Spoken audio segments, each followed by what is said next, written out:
Baik, pemirsa, terima kasih Anda masih bergabung bersama kami dalam segmen Market Blast. Dan berikut ini kami sampaikan agenda ekonomi. Kita lihat di sejumlah negara, Thailand di mana ada additional holiday, di mana IHK inti Tokyo year on year juga akan disampaikan untuk periode bulan Juli. Selanjutnya ada penjualan retail di Jepang secara tahunan juga akan diumumkan untuk data bulan Juni. Sementara ada juga agenda ekonomi untuk penjualan retail di Korea Selatan secara bulanan. Adapun indeks harga belanja personal atau PCE inti ini secara bulanan di bulan Juni juga akan dirilis. Kemudian juga ada IHK dan PDB Eropa yang akan dinantikan juga oleh market. Beralih ke dalam negeri, ada emiten, pemirsa agenda emiten diantaranya adalah RUPS. Kami merangkum beberapa, ada Bumi, kemudian ada CPRI, ada Gosco, ada IRA, PICO, LCGP, WINR yang akan melangsungkan RUPS. Kemudian ada LSIPKUM dividen tunai bersamaan dengan SIMP, ELSA X dividen tunai, sementara Puri dan SCMA rencananya pembayaran dividen tunai. Demikian agenda yang patut Anda cermati pemirsa untuk hari ini. Dan langsung saja kita akan berbincang melalui video conference bersama dengan Mas Mino, Equity Analyst PT Indo Premier Sekuritas. Selamat pagi Mas Mino. Selamat pagi Mas Mino. Ya, selamat pagi Mbak Brisa dan Mas Bas. Terima kasih banyak untuk waktunya pada pagi hari ini Mas Mino. Langsung kita akan membahas tema utama kita dulu pada pagi hari ini terkait dengan peluang dari grup MNC yang rencana akan merger. Bagaimana Anda menilai hal tersebut?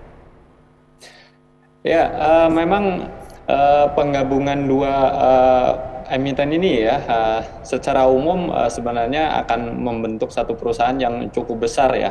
Nah ini membentuk ekspektasi di pasar bahwa tentunya perusahaan hasil merger ini nantinya akan memberikan dampak sangat positif sehingga harga saham kedua emiten yang nanti akan merger ya ini kemarin membukukan kenaikan yang cukup signifikan gitu Mbak Brisa.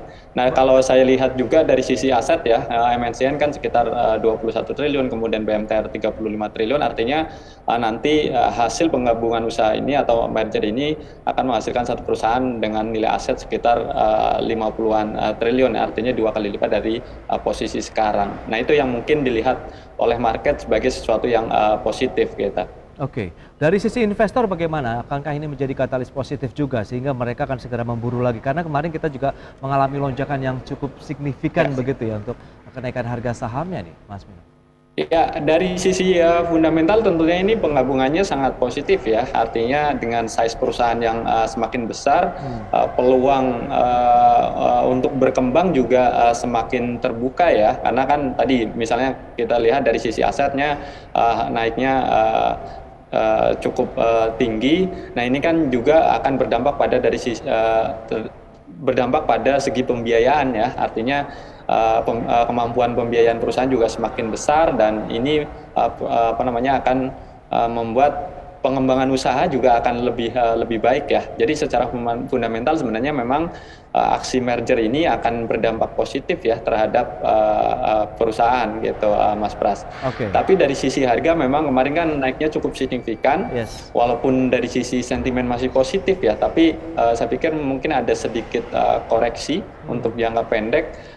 Dengan tidak menutup kemungkinan nanti setelah koreksi akan kembali berlanjut menguat gitu. Oke, kita lihat ya grafis mengenai data lengkapnya pemirsa. Ada BMTR yang ditutup melesat 17% pada perdagangan kemarin satu hari saja atau naik 48 poin.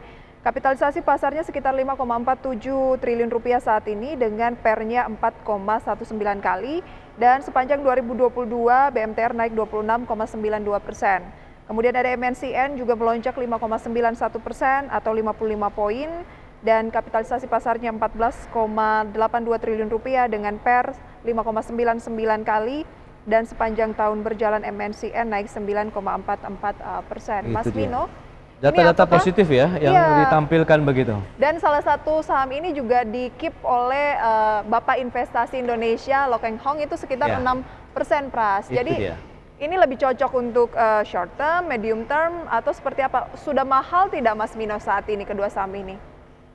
Ya, kalau untuk secara valuasi ya sebenarnya untuk MNCN kita view-nya masih positif ya, bahkan kita masih merekomendasikan buy, target kita ada di 1350. artinya masih Oke. cukup jauh ya jaraknya dari harga closing kemarin. Ya. Salah satu katalis positifnya adalah tentunya dengan seiring dengan proses pemulihan ekonomi pasti spending iklan juga akan meningkat ya. Nah, ini akan sangat berpengaruh sekali terhadap kinerja dari emiten-emiten media, dalam hal ini adalah MNCN gitu, Mbak Prisa. Oke. Nah, untuk BMTR Ya. sendiri ya tentunya sebagai induk ya tentunya juga pasti akan positif juga gitu.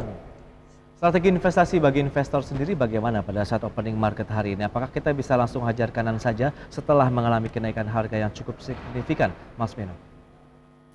Ya, kalau menurut saya lebih baik agak menunggu ya, sedikit menunggu untuk karena ini kalau menurut saya sih ada peluang untuk calling down dulu Oke. sebelum mungkin nanti akan kembali berlanjut. Jadi jangan langsung ambil di over ya. Saya pikir Oke. lebih baik antri di bidnya aja dulu gitu. Oh, Oke, beli di harga-harga bawah gitu ya. Boleh untuk medium term atau memanfaatkan momentum rencana merger ini saja? Ya, saya pikir dengan prospek tadi ya bahwa spending iklan ke depan akan tumbuh, kemudian hasil penggabungan usaha atau merger perusahaan ini juga cukup besar ya, dan akan berdampak positif. Saya pikir tidak hanya jangka pendek, medium long term juga masih cukup menarik gitu, Mbak Prisa. oke. Masih cukup menarik ya. Saya mengutip pernyataan dari Haritanu begitu ya, mengisyaratkan bahwa hierarki harga saham grup MNC di bidang media tidak sesuai harapan, dengan harga saham paling tinggi justru ada di bawah. Bagaimana Anda menanggapi hal tersebut?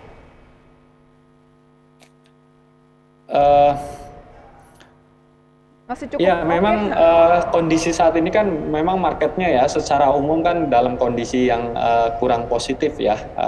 Tidak hanya saham media, saham-saham yang lain bahkan emiten perbankan yang kinerjanya sangat solid pun tumbuh double digit juga mengalami hal yang sama. Iya. Jadi saya pikir ini lebih karena faktor market juga gitu, Mbak Prisa. Baik, itu dia kondisi market karena kita tahu tekanan dari global juga masih tetap ada, tapi pasar Indonesia, pemerintah juga sudah berulang kali menyatakan bahwa kita masih jauh dari potensi bahkan resesi ekonomi begitu Mas Mino. Peluang untuk kondisi saat ini apakah menjadi peluang juga tentunya bagi para investor pasar modal untuk terus menanamkan dana mereka untuk berinvestasi? Betul, Mas Pras. Jadi memang sejak pertengahan Mei ya, market kita itu kan tertekan karena faktor eksternal ya, terutama dari Amerika. Dan saat ini kelihatannya faktor eksternal itu sentimennya udah cukup mereda ya. Nah, ini tentunya bisa dimanfaatkan untuk investor ya kembali masuk ke pasar modal kita, tentunya dengan harapan bahwa nanti mereka bisa mendapatkan return yang cukup baik. Karena dari fundamental sendiri sebenarnya makroekonomi kita itu masih sangat kuat ya, karena tadi juga udah disinggung bahwa Indonesia merupakan salah satu negara yang diuntungkan dengan kenaikan harga komoditas gitu. Dan kalau kita lihat juga laporan keuangan emiten di sepanjang semester pertama tahun ini yang udah keluar ya, itu rata-rata bahkan pertumbuhannya double digit gitu, Mas Pras. Nah, ini tentunya memberikan peluang untuk investor untuk membeli saham-saham yang boleh dibilang ya salah harga ya saat ini karena faktor eksternal tadi gitu, Salah Mas Pras. harganya artinya lebih murah dengan seharusnya ya?